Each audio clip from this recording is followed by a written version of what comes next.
அன்பார்ந்த பெரியவர்களே, தாய்மார்களே,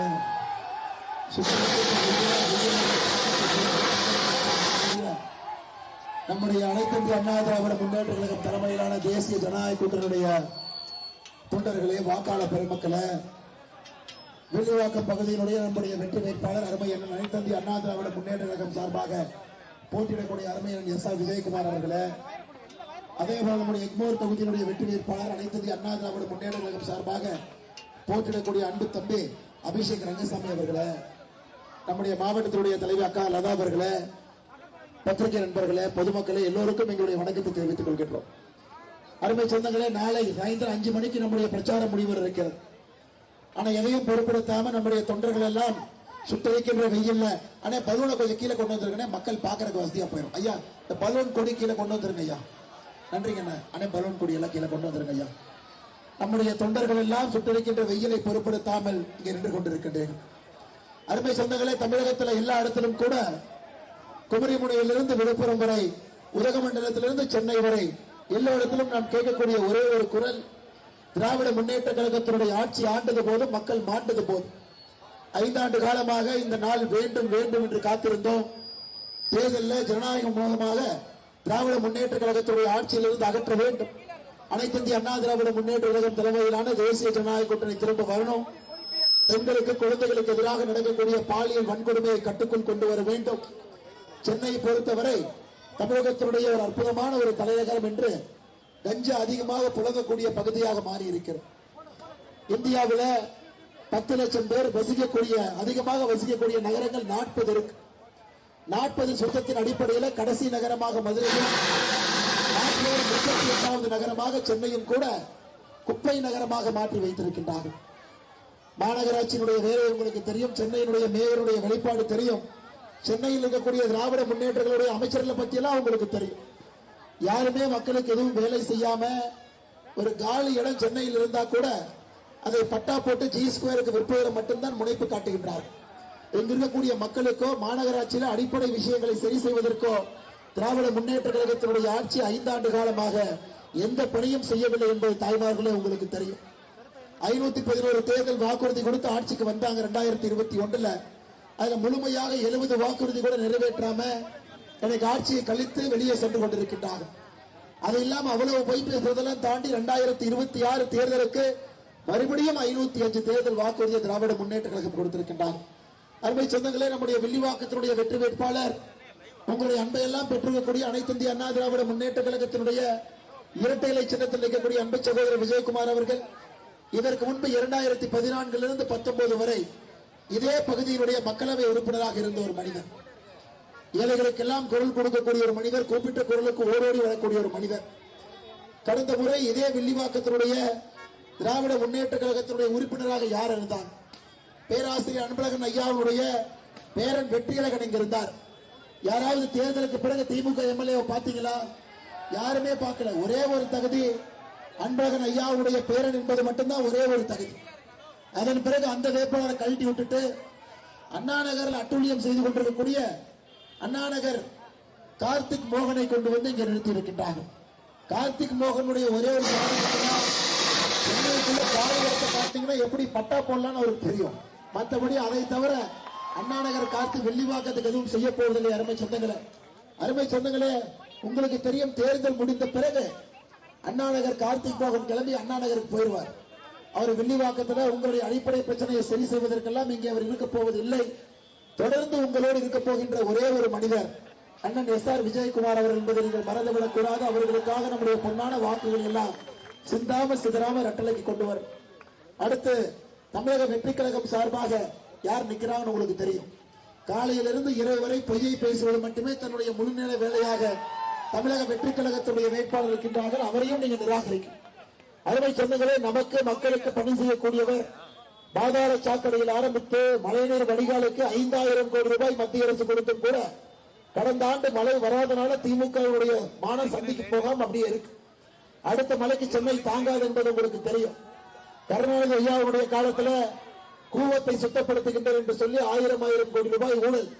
இன்னைக்கு ஸ்டாலின் ஐயா கூவத்தை சுத்தப்படுத்த முடியாது என்று அடையாரை சுத்தப்படுத்துவதற்கு மட்டுமே 1500 கோடி ரூபாய் செலவு செய்திருக்கின்றார். ஐயா நீங்க சொல்லுங்க, திமுக ஆட்சி வந்ததற்கு முன்னாடி அடையாளம் பார்த்தீங்க, இன்னைக்கு அடையாளம் பார்த்தீங்க சுத்தமான மாதிரி இருக்கா? 1500 கோடி ரூபாய் சுத்தப்படுத்துவதற்காக செலவு செய்திருக்கின்றாங்க. அதனால அருமை சொந்தங்களே, வில்லிவாக்கத்தினுடைய உங்களுக்கு பெரிய வெற்றி வேட்பாளர் மட்டுமல்ல, உங்களுக்காக எப்பொழுதும் பணி செய்யக்கூடியவர், உங்களோடு எப்பவும் களத்தில் இருக்கக்கூடிய அருமை சகோதரர் எஸ்.ஆர். விஜயகுமார் அவர்களுக்கு நீங்கள் வெற்றி வெற்றி வெற்றி இரட்டை இலை சின்னத்தில் அளிக்க வேண்டும் என்று சொல்லி இன்னைக்கு அனைத்து இந்திய அண்ணா திராவிட முன்னேற்ற கழகத்தினுடைய இளம் வேட்பாளர் 36 வயதில் களத்தில் இருக்கின்றார். மக்களுடைய அன்பையெல்லாம் பெற்றிருக்கின்றார். இளைய குரலாக இருக்கக்கூடிய எக்மோருடைய வெற்றி வேட்பாளர் அருமை சகோதரர் அபிஷேக் ரங்கசாமி அவர்கள் நின்று கொண்டிருக்கின்றார்கள். அருமை சொந்தங்கள், எக்மோர்ல உங்களுக்கு தெரியும், மாற்றுமொழி பேசக்கூடிய மக்கள் மிக அதிகமாக எக்மோரில் இருக்கிறாங்க. 1,35,000 வாக்காளர்கள், தமிழகத்தில் 2வது குறைவான வாக்காளர்கள் இருக்கக்கூடிய எக்மோர் சட்டமன்ற தொகுதி.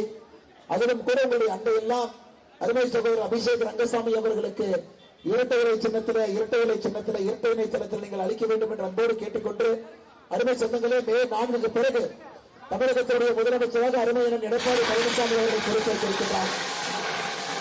அந்த எடப்பாடி அவர்கள் தமிழகத்தினுடைய முதலமைச்சராக வரும்பொழுது மத்தியில் ஆட்சியர் மோடி ஐயா இருக்கிறார். ஐயா, சென்னைக்கு நாம கொடுக்காத பணமே இல்லை. இந்தியாவில் ஒரு நகரத்திற்கு அதிகப்படியாக பணம் கொடுத்திருக்கின்றோம் என்றால் நம்முடைய சென்னை மாநகரத்திற்கு மோடி ஐயா கொடுத்திருக்கிறாங்க. சென்னை விமான நிலையத்துக்கு 3727 கோடி, பெங்களூரு சென்னை அதிவிரைவு சாலை 17,000 கோடி, சென்னை துறைமுகம் மதுரவாயில் உயர்மட்ட விரைவுச்சாலை 5800 கோடி, மகாபலிபுரம் முதல் புதுச்சேரி வரை 4 வழிச்சாலை 2100 கோடி, 2ஆம் கட்ட சென்னை மெட்ரோ திட்டம் 41,000 கோடி, சென்னை கடற்கரை சென்னை எழும்பூர் இடையே 4வது ரயில் பாதை 272 கோடி, எண்ணூர் காமராஜர் துறைமுக விரிவாக்க திட்டம் 1200 கோடி, ஸ்மார்ட் திட்டத்திற்கு 490 கோடி முதல் கட்டம், 2ஆம் கட்டமாக 800 கோடி, அமிர்த் திட்டத்துக்கு 3864 கோடி. ஐயா, சொல்லிக்கிட்டே போலாங்க. இந்தியாவில் எந்த நகரத்துக்கும், பெங்களூர் உட்பட எந்த நகரத்துக்கும் கூட மத்திய அரசு நேரடியாக 1000 கோடி ரூபாயை நிதி பகிர்வு கொண்டு கொடுக்கவே இல்லைங்க ஐயா. அந்த பணம் எல்லாம் வீதியில் எங்கேயுமே நம்ம பார்க்கல. சிங்கார சென்னையாக மாற்றுவேன் என்று 30 ஆண்டு காலமாக அந்த புழுகி இன்னைக்கு சென்னையை சிங்கிங் சென்னையாக மாற்றி வைத்திருக்கிறார்கள். நம்முடைய தாய்மார்களுக்கு பெண்களுக்கு பாதுகாப்பு இல்லாத ஒரு மாநகரம் என்றால் இன்னைக்கு சென்னை மாநகரம். குழந்தைகளுக்கு பாதுகாப்பு இல்ல, மகளிருக்கு பாதுகாப்பு இல்ல, தாய்மார்களுக்கு பாதுகாப்பு இல்ல, முதியோர்களுக்கு பாதுகாப்பு இல்லை. 5 ஆண்டு காலம் திராவிட முன்னேற்ற கழகத்தினுடைய ஆட்சியில படுகொலைகள் மட்டுமே தமிழகத்தில் 8008 படுகொலைகள். 5 ஆண்டு காலம் திராவிட முன்னேற்ற கழகத்தினுடைய ஆட்சியில கற்பழிப்பு வழக்குகள் மட்டுமே 2080. 18 வயசு கீழே இருக்கக்கூடிய குழந்தைகள் போக்சோ சட்டம் 39,900. அருமை சொந்தங்களே, இதெல்லாம் ஒரு இடமே யோசிச்சு பாருங்க. சட்டமன்ற புரட்சி தலைவி அம்மா செல்வி ஜெயலலிதா அவர்கள் இருக்கும் பொழுது எப்படி கண்ணாக சட்டம் ஒழுங்கு இருந்தது என்பதையும் நினைவு கொண்டு பாருங்க. இந்த முறை சட்டம் ஒழுங்கு கையில் வைத்திருக்க கூடாது. திராவிட முன்னேற்ற கழகத்தை நீங்கள் ஆட்சி கட்டலிருந்து அகற்ற வேண்டும் என்று சொல்லி, அதே நேரத்தில் தாய்மார்களே, பாராளுமன்றத்தில் உங்களுக்கு குரல் கொடுக்க வேண்டும், உங்களுடைய குரல் கேட்க வேண்டும் என்பதற்காக அரசியலமைப்பு சட்டம் 131வது திருத்த சட்டத்தை கொண்டு வந்து உங்களுக்கு 33% இடஒதுக்கீடு பாராளுமன்றத்திலே சட்டமன்றத்திலே கொடுக்க வேண்டும் என்று மோடி அவர்கள் விரும்பியும் கூட அந்த மசோதாவை பாராளுமன்றத்தில் திராவிட முன்னேற்ற கழகமும் காங்கிரசும் தோற்கடித்திருக்கின்றார்கள் என்பது உங்களுக்கு தெரியும். சகோதர சகோதரிகளே, அவங்களை பொறுத்தவரைக்கும் எம்பினா யாரு வரணும்னா கனிமொழி அக்கா வரணும், குடும்பத்திலிருந்து தமிழச்சி தங்கப்பாண்டியன் வரணும். அம்மை போன்ற சாதாரண பெண்கள் வரக்கூடாது, குடிசையிலிருந்து பெண்கள் வரக்கூடாது, சாதாரண நடுத்தர குடும்பத்திலிருந்து எம்பியா வரக்கூடாது, அவங்க குடும்பத்தில் இருக்கக்கூடிய பெண்கள் வர வேண்டும் என்கின்ற ஒற்றை கருத்துக்காக திராவிட முன்னேற்ற கழகமும் காங்கிரசும் இந்த மசோதாவை தோற்கடித்திருக்கின்றார். அருமை சொந்தங்களே, நீங்கள் வாக்களிக்க செல்லும் பொழுது ஏப்ரல் 23ஆம் தேதி இந்த மனசில் நல்லா வச்சுக்கங்க, மறந்து விடாதீர்கள். உங்களுடைய வாக்கு என்பது மாற்றத்திற்கான வாக்கு மட்டுமல்ல, உங்களுடைய குரல் சட்டமன்றத்தில் பாராளுமன்றத்தில் கேட்கக்கூடாது என்று நினைத்த திராவிட முன்னேற்ற கழகத்திற்கு எதிராக உங்களுடைய வாக்குகள் இருக்க வேண்டும் என்று அன்போடு இந்த நேரத்தில் கேட்டுக்கொள்கிறேன்.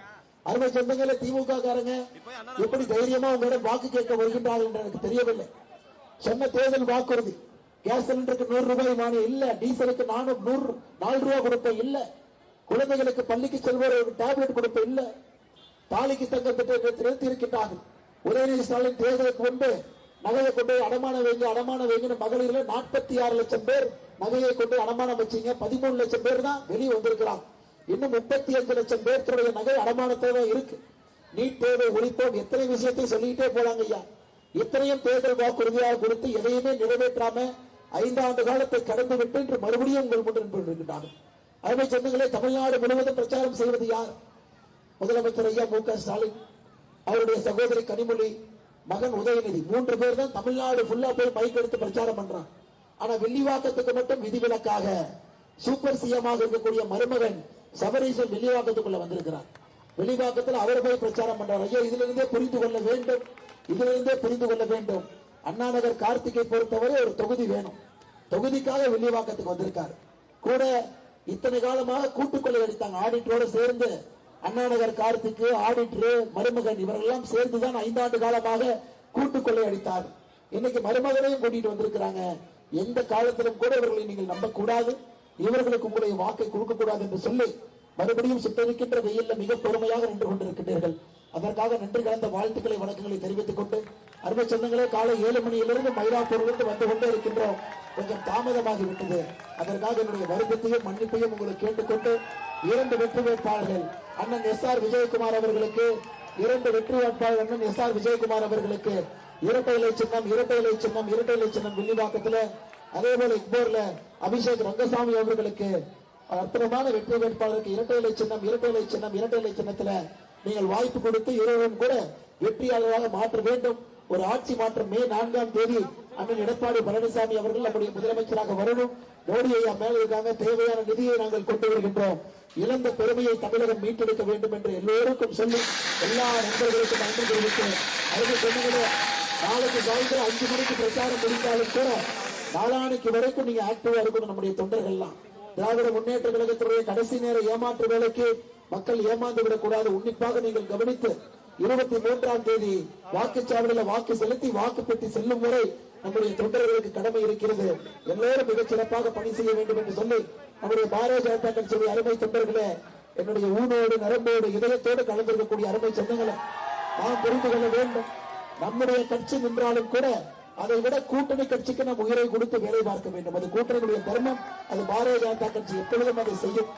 அருமை சொந்தங்களே, நம்முடைய ஒரு வாக்கம் கூட சிந்தாம செதறாம வில்லிவாக்கத்துல அதை சரியான முறையில கொண்டு வந்து ரெட்டலைக்கு நீங்க சேர்த்திடணும். அண்ணன் எஸ்.ஆர். விஜயகுமார் அவர்களுக்கு இந்த வாய்ப்பை கொடுக்கணும். ஒரு எளிய மனிதரை கொடுக்கணும். பாராளுமன்ற உறுப்பினராக எவ்வளவு சிறப்பாக பணியாற்றான்னு உங்களுக்கு தெரியும். அதை மறந்து விடாதீர்கள். அதே போல இப்போல இளைஞருக்கு 36 வயது இருக்கக்கூடிய இளைஞர் இன்னைக்கு இந்தியாவே பாத்தீங்கன்னா 36 வயசு தான் சராசரியான வயதே. அந்த வயதில் ஒருத்தர் சரியான நம்முடைய குரலாக வந்திருக்கின்றார். அவருக்கும் எக்மோரில் நீங்கள் வாய்ப்பு கொடுக்க வேண்டும் என்று அன்போடு சொல்லி வந்திருக்கக்கூடிய எல்லா சொந்தங்களுக்கும் என்னுடைய வாழ்த்துக்களை வணக்கங்களை தெரிவித்து, அடுத்த 2 நாட்களும் கூட கடுமையாக நீங்கள் பணி செய்ய வேண்டும் என்று சொல்லி, அருமை சொந்தங்களே, மறந்து விடாதீர்கள், மறந்து விருந்து விடாதீர்கள்.